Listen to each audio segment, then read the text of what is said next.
The tunnel seemed endless, stretching into a suffocating abyss of darkness. Each step the team took felt heavier, as though the air was thickening, pressing down on them. The walls of the passage no longer resembled smooth metal.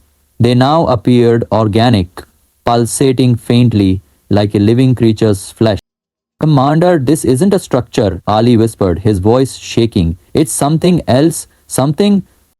Rizwan remained silent, his jaw clenched tightly. He couldn't deny the strange, undeniable truth. They weren't just inside a crater. This place wasn't built, it was alive, and it was watching them.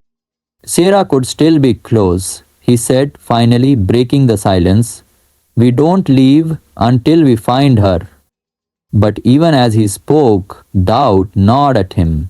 The disappearance of Sarah had shifted the team's dynamic from curiosity to sheer survival.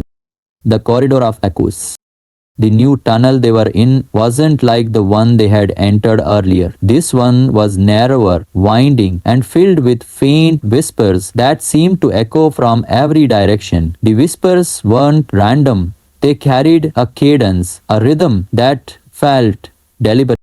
What are they saying? Mark asked, his voice low as if afraid to speak louder. Ali stopped abruptly, holding up a hand. Shh, listen carefully. The whispers became clearer as they streamed to hear. Inhale, exhale. Seek and you shall see. Surrender and you shall live. What does that even mean? Mark muttered, his fingers tightening around the handle of his flashlight. It's trying to communicate, Rizwan said. But what does it want us to see and what does it mean by surrender? Before anyone could respond, the ground beneath them shifted slightly. It wasn't a tremor. It felt more like a ripple, as if something massive had moved below the surface. We need to move, Rizwan said sharply. Stay together, no one falls behind. They pressed on, their footsteps echoing unnaturally in this suffocating silence. The whispers grew louder, merging into a strange, haunting melody that seemed to draw them deeper into the tunnel. The room of memories. Suddenly, the tunnel opened up into another chamber. This one was vastly different from the first. It wasn't massive like the earlier one. It was intimate, almost claustrophobic. The walls here weren't lined with symbols. Instead, they displayed memories. Holographic images floated in the air, flickering like old film reels. The team froze, staring in disbelief as scenes from their own lives played out before them.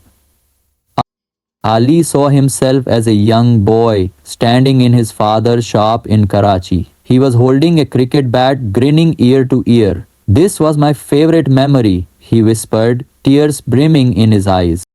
Mark saw his wedding day. He and his wife were laughing, surrounded by family and friends. He reached out instinctively, but his hand passed through the image. Rizwan saw himself on earth, standing on a beach with his late father. They were fishing, the waves crashing softly in the background. It's showing us our memories, Rizwan said, his voice thick with emotion. But why? It's not just showing us, Ali said, his voice trembling. It's reading us. Realization hit them all at once. This place wasn't just alive, it was intelligent. It was probing their minds, pulling their deepest memories and emotions to the surface. We need to get out of here, Mark said, panic rising in his voice. This thing is inside our heads.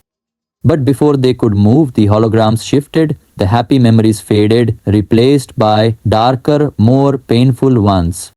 Ali saw the day his father passed away, the grief overwhelming him. Mark watched helplessly as his wife lay in a hospital bed, her body frail and weak. Rizwan saw the moment he lost an entire crew during a failed mission, the weight of guilt crushing him all over again.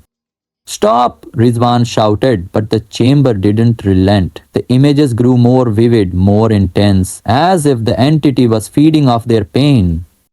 Don't let it control you, Rizwan yelled, his voice cutting through the chaos. These are just memories. They can't hurt us anymore.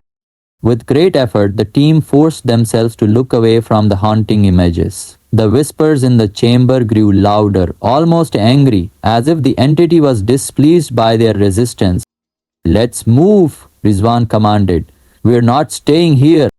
They ran toward the only visible exit, the walls seeming to close in behind them as they left the chamber.